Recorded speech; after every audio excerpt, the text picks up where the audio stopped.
ముందు అంటే ఇప్పుడు ఒక పెద్ద సినిమా అయితే ఒక 100 days ఇలా అంతా షూట్ జరిగేది. ఇప్పుడు చిన్న సినిమాలు 20 days 1 monthలో షూట్ అయిపోతుంది. ఒక్కొక్క ఆర్టిస్ట్కి 5 days 10 days లోపు షూట్ ఉంటుంది, కానీ క్యారెక్టర్ బాగా వస్తుంది. అలాగే ఉండదండి. అంటే అదే మేకింగ్ అన్నీ పెరిగినప్పుడు అలా సింపుల్గానే చేయాలి. ఎప్పుడైనా సినిమా సక్సెస్ అయిన ఫ్లాప్ అయినా బడ్జెట్ కనుక విత్ ఇన్ అనుకున్న బడ్జెట్లో చేయగలిగితే సక్సెస్ అయింది. ఎందుకంటే ఆ కెపాసిటీ దానికి ఉంటుంది. ఇప్పుడు నేను హీరోగా పెట్టి సినిమా చేశారు అనుకోండి, దానికి 25 లక్షలు 30 లక్షలు వచ్చే కెపాసిటీ ఉంటే మీరు ఆ బడ్జెట్లో చేయగలగాలి.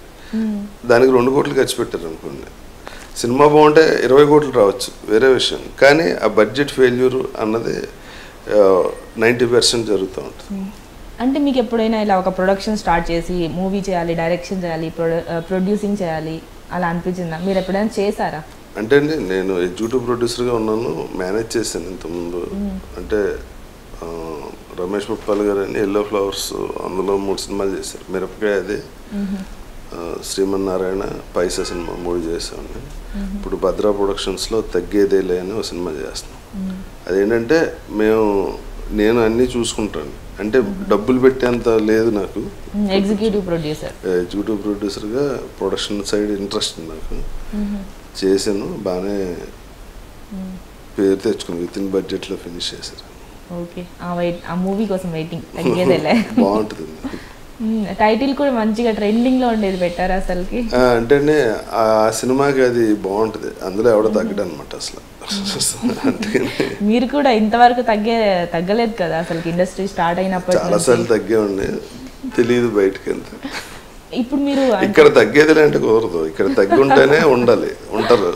మేము తగ్గం అంటే పంపిస్తారు ఇంటికి, అంతే అంటారా?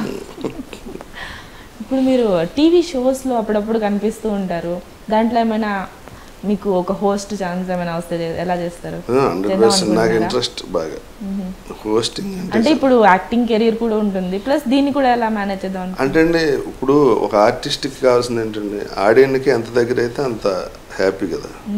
ఆ హోస్టింగ్ దానికి చాలా దగ్గర అవ్వచ్చు. నేను అసలు ఏ షో వదలను, అన్నీ చూస్తుంటా.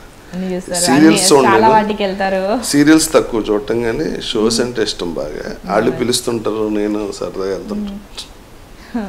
సరదా బాగుంటుంది కదా ఈ టీవీ షోస్లో. చాలా చూసాను నేను మిమ్మల్ని కూడా చూసాను. చేసి హ్యాపీగా వాళ్ళు ఏసీ ఆన్ చేసుకుని ఎలాగో ఓనర్ ఫోన్ చేస్తే కార్ దగ్గరికి ఇదివరకు వెళ్ళేవాళ్ళం. ఇప్పుడు ఎరా వచ్చాయంటే అటు రావాలి కదా. ఆడ హ్యాపీగా పార్కింగ్లో స్టీరింగ్ మీద కాలెట్టుకుని ఏసీ ఆన్ చేసుకుని ఈ సెల్ ఫోన్కి ఛార్జింగ్ పెట్టుకుని సినిమాలు చూసుకోవచ్చు. అవును, ఇప్పుడు థియేటర్ ఎక్స్పీరియన్స్ ఆడికి.